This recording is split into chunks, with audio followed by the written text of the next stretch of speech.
নম্বরে আল্লাহ এবং রাসূলের প্রতি ঈমান আনতে হবে, আর নিজের জীবন আর সম্পদ দিয়ে আল্লাহর রাস্তায় জিহাদ করতে হবে, সংগ্রাম করতে হবে।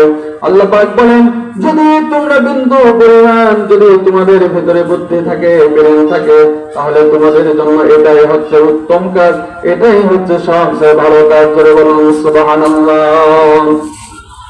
আল্লাহ পাক সাহাবীগণ নিজেদের জীবন দিয়ে নিজেদের সম্পদ দিয়ে তারা দুনিয়া থেকে আল্লাহর জান্নাতে সার্টিফিকেট তারা অর্জন করেছে। করে বলেন ঠিক কিনা?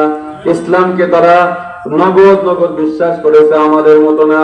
আল্লাহ রাসূলের মুখ থেকে যখন যে অবস্থায় যা শুনেছে, তারা জীবন দিয়ে সম্পদ দিয়ে তারা 100% আমল করে দেখায় দিয়েছেন। করে বলেন ঠিক কিনা? আল্লাহ রাসূলের একজন সাহাবী, নাম হচ্ছে হযরতে আনাস রাদিয়াল্লাহু তাআলা আনহু থেকে বর্ণিত, মুসনাদ আহমদের ভিতরে হাদিসটা রয়েছে। আল্লাহর নবীর একজন এতিম সাহাবী, তিনি তার পাশে একটি বড় খেজুর গাছের বাগান ছিল। একজন বড় লোক মানুষের, একটা ইহুদি বড় লোক, তার পাশে এতিম একজন সাহাবীর ছোট্ট একটি বাগান, ছোট্ট একটি বাড়ি। তার পাশে বড় লোকের বড় বাগান থাকার কারণে তার অনেক অসুবিধা হয়, তার প্রতি অনেক জুলুম নির্যাতন করা হয়। কিন্তু সে মনে মনে একটি সিদ্ধান্ত নিলেন, এই বড় জুলুম থেকে বাঁচতে হলে আমার ছোট্ট জায়গাটা যদি আমি একটু প্রাচীর দিয়ে যদি আমি ঘিরে দিতে পারি, সীমানা করে দিতে পারি, তাহলে এই বড় ধরনের আমি জুলুম থেকে, নির্যাতন থেকে আমি হয়তো বা বাঁচতে পারবো। তাহলে সিদ্ধান্ত, যেরকম সিদ্ধান্ত সেই রকম কাজ, নিজে একটু পাচিরের কাজ শুরু করলেন।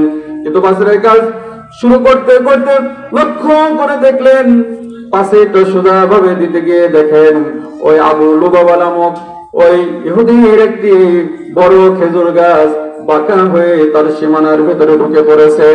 এবার সিদ্ধান্ত নিলাম, যেহেতু গাছটি আমার না, কেটে দেওয়া এটা অন্যায় হবে। যাই আবু লুবাবার কাছে, গরিব সাহাবী, আল্লাহ রাসূলের সাহাবী, গরিব মানুষ, তার কাছে চলে গেলেন। আবু লুবাবার কাছে যে বললেন, চাচামি, আপনার একটি খেজুর গাছ লম্বা হয়ে বাঁকা হয়ে আমার সীমানার ভিতরে ঢুকে পড়েছে, দয়া করে মেহেরবানি করে আমাকে হয়তোবা আমাকে দান করে দেন, অথবা আপনি বিক্রি করেন, আমি ন্যায্য মূল্য দিয়ে সঠিক দাম দিয়ে আপনার থেকে কিনে নেব। আবু লুবাবা বললেন, ও নবীর এতিম সাহাবী, তুমি গরিব মানুষ, আমার কাছে কোনো বাহানা করে কোনো লাভ হবে না, তোমাকে দানও করব না, তোমার কাছে বিক্রিও আমি করব না, পারলে যা ইচ্ছা তাই করো। সমাজে এমন লোক আছে কিনা? নিজে অনেক ক্ষমতাশালী, পাশেই গরিব মানুষ, তার প্রতি কিন্তু সুবিচার করে না, আছে না নাই? এবার আবু লুবাবা বললেন, ও নবীর এতিম সাহাবী, তোমাকে দানও করব না, তোমার কাছে বিক্রিও করব না, তুমি যাও তোমাদের নবী মুহাম্মাদের কাছে যায়, বলো যা ইচ্ছা তাই করো, দেখি মুহাম্মদ কি করতে পারে। এবার গরিব সাহাবী মনটা খারাপ করে যে আল্লাহ রাসূলের কাছে বিচার দিলেন, ইয়া রাসূলুল্লাহ, ইয়া হাবিবাল্লাহ, আমি গরিব মানুষ, আমার বাবা নাই, আমার দুনিয়ায় মা নাই, আমার আপনজন কেউ নাই, আমার পাশে দাঁড়ানোর মতো কেউ নাই। আবু লুবাবা নামক একজন বড় লোক ইহুদি মানুষ, তার একটি গাছ বাঁকা হয়ে আমার সীমানার ভিতরে আসছে। যদি মানুষের শক্তি থাকতো তাহলে তো তার সীমানার ভিতরে যেহেতু আসছে, জোর করে এই গাছটা কেটে দিত, কিন্তু আমি তো তা করতে পারি নাই, আমার এটা সম্ভব না, যেহেতু আমার শক্তিও নাই, আবার অন্য মানুষের গাছ আমি এটা দুঃসাহসও করি না, কারণ আমার ভিতরে ঈমান আছে। দুর্বল ঈমান যাদের ভিতরে আছে তারা কি অন্যায় করতে পারবে? আল্লাহ নবী সাহেব গরিব মানুষ আল্লাহ নবীর কাছে বিচার দিলেন, ইয়া রাসূলুল্লাহ, ইয়া হাবিবাল্লাহ, হুজুর আপনি বিচারটা করে দেন। আল্লাহ নবী আবু লুবাবাকে ডেকে বললেন, আবু লুবাবা রে, ও আবু লুবাবা, আমার একজন সাহাবী বড় বিপদে পড়ে গেছে, তোমার একটি গাছ তার সীমানার ভিতরে ঢুকে পড়েছে। আমি বিশ্ব নবী ঘোষণা করে দিলাম, আবু লুবাবা, আমার গরিব সাহাবীর প্রতি তুমি একটু সুবিচার করো, হয় তাকে দান করে দাও, আর না হয় তুমি বিক্রি করো, উপযুক্ত দাম যা হয় আমার গরিব সাহাবী তোমাকে দিয়ে দিবে। জোরে বলুন সুবহানাল্লাহ। আবু লুবাবা বললেন, ও মুসলমানের নবী, ও দয়ার নবী, আপনি যতই বলেন না কেন, কিন্তু আমি দানও করব না, আমি বিক্রিও করব না, আপনি যা ইচ্ছা তাই করতে পারেন। আল্লাহ নবী মনটা খারাপ করলেন।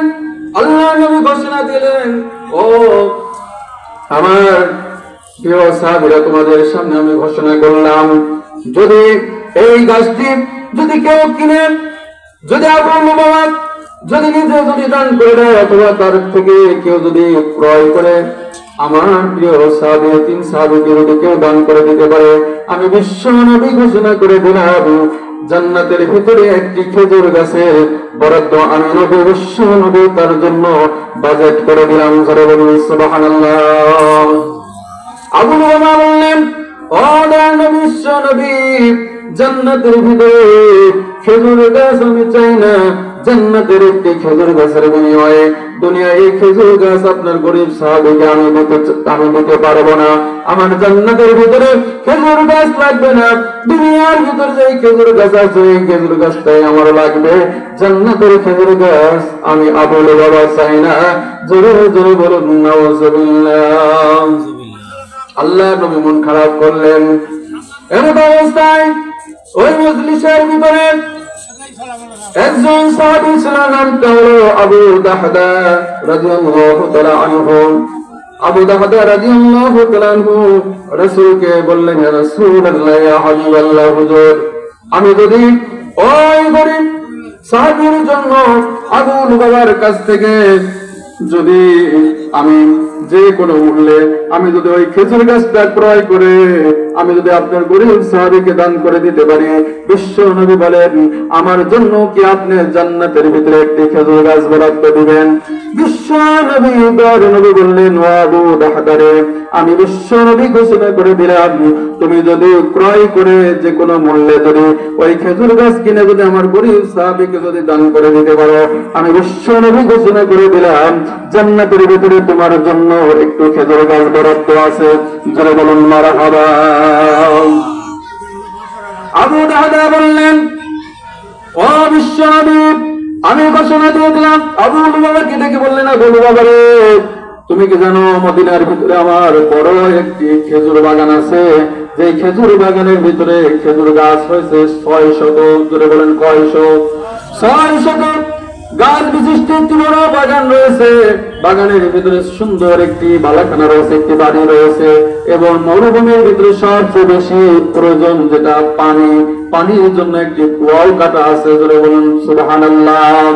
আবু দাহদা বললেন, আমার 600 বিশিষ্ট একটি বড় বাগান বাড়ি কুয়া আছে, এই সব কিছু আবু লুবাবা আপনাকে দিয়ে দিলাম।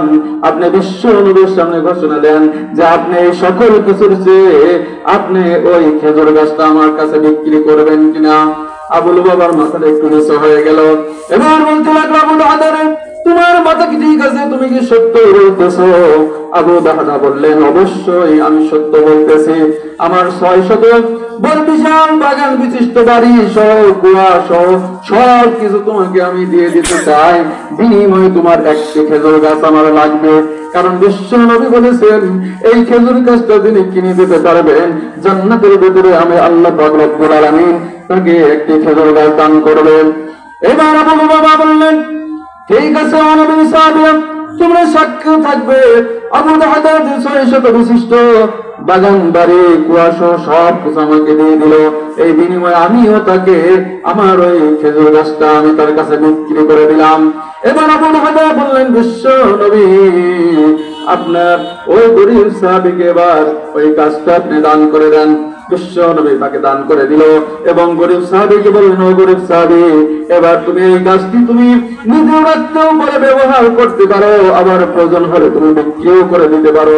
এই গাছের সম্পূর্ণ মালিক এখন থেকে তুমি হয়ে গেলে। করে বলুন সুবহানাল্লাহ।